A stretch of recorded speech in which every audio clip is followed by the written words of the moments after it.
everyone, and welcome back to my channel. Now in today's video, I am just going to show you all my little burn sheet document that I talked about in my previous videos. It's just a quick little run through of how I personally document the notes and the information that I gather from burning candles that I create for the very first time.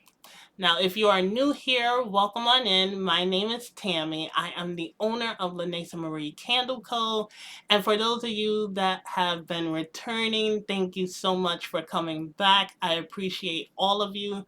Now, I am not going to talk any further. We are going to jump right in, and I'm going to show you this document that I created last year and now use it moving forward.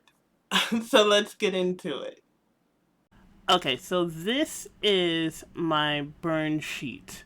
I use this sheet to document all my findings of when I'm testing out my new candles for the first time. I basically took the information that I researched online and I made it as one little sheet here so that I can put everything down. But this is how I set up my burn sheet. I put the fragrance load, the burn cycle, the date, the type of wax I'm using, the type of wick I'm using, the container size that I'm using, and the diameter of the container. And I also put dye color and amount for if I'm using, of course, dye in that candle. I only have 2 candles that really use dye. But I also at the top put the name of the candle so I don't get confused as to which candle this is for. And then at the bottom under that there is the time. So for hour 1, hour 2, hour 3, and hour 4. So this one is for a 4-hour burn. And then of course at the bottom is where I keep all my notes. So when I do testing of new candles, I usually do 4-hour testing until it gets a little bit lower than when it first starts out. And then I'll do what is called a power burn. And the power burn, I usually burn it for 8 hours straight. Now the reason why I do the power burn, is I want to see how the candle performs if I'm the customer and let's say I forget that I had my candle burning for over the 4 hours that you're supposed to burn a candle for. I want to see how the candle performs. So I do these power burns. I do 1 per candle, so I don't repeat the process like I would a 4-hour burn. But I do 1 per candle just to test it out to see how the candle performs. So I'll have the 4-hour, and then I'll do midway through, I'll do an 8-hour burn and document what happens there. You don't have to do a power burn if you don't want to. It's not like it's mandatory, but I feel like it's good to know because there are people out there that are going to buy your candles or are going to use your candles, and they're not going to follow the instructions all the time. I didn't even know before I started making candles that you have to burn a candle every 4 hours. But now I know, now that I do it on a regular basis. But that is how I set up my sheet. So I have everything listed. I have the island all set up. I have Dreamy Drift. I have Coastal Comfort, and so forth and so on. And my 2 season candles are at the bottom. But let me show you what a filled in sheet looks like. Okay, so here is my burn sheet for my comfort collection. This is when I first started out making candles and started testing them. And as you can see, it is filled out with the fragrance load, the burn cycle, and at that time I was doing 2-hour burn cycles, but this go around I'm cutting that to just 4 hours until the candle is completely finished, and then the date, the wax, and so forth and so on. But here, let me see if I could get the 4-hour one. I did a power burn for this one.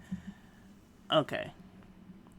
So here, as you can see, the way I fill out the hour section of the burn sheet is I put the time that I first light the candle, and then it goes for an hour. So on that day, I first started lighting the candle at 7:42 a.m.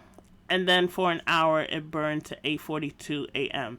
And then on the side there, I just document how the candle started off. I look for if the hot throw comes through right away, how the flame performs, if it's steady, if it's flickering right from the start, how the jar, which usually at that time, if you haven't overwicked your jar, meaning you haven't put a wick in there that is higher than it should be and will melt the candle faster than it should, your jar shouldn't be hot to the touch when it comes to you first starting to burn. And then I start documenting to see how the melt pool starts to form. And each one I go hour by hour. I check the temp, so I have one of those temperature guns, and I check the temperature of the candle, and I can show you how I do that with this one. But I check the temperature of the candle as well, and I check that normally in hour 2 and hour 4 just to see the difference.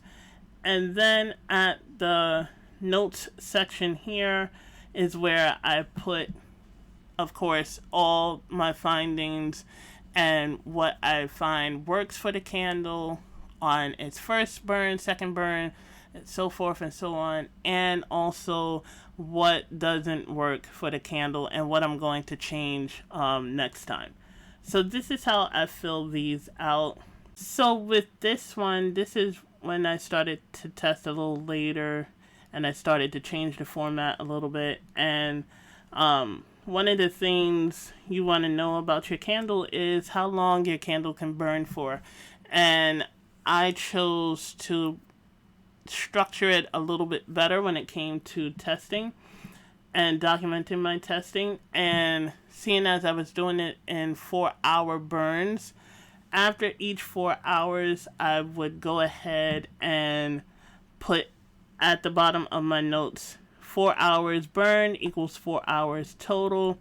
And then as I do each one, it starts to add up, and I will add up how many hours the candle would burn until its life expectancy is over.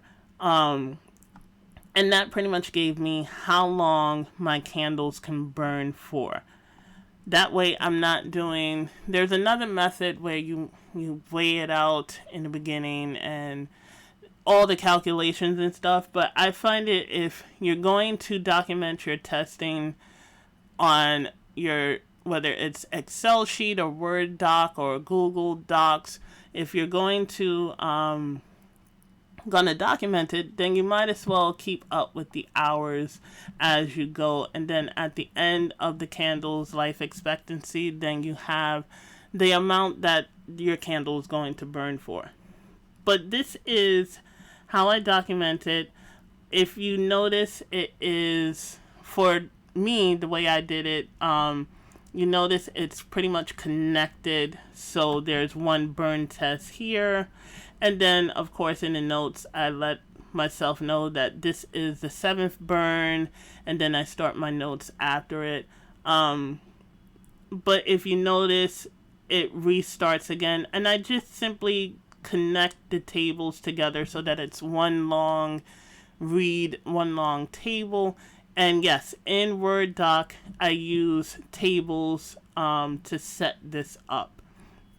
So this was for my comfort collection. Oh, and then I also have updates. So I will take notes in the beginning of the burn, and then at the final, once I blow out the candle, I have my update here and I make my final notes on the candle and how it burns. But yeah, this is what my burn sheet looks like.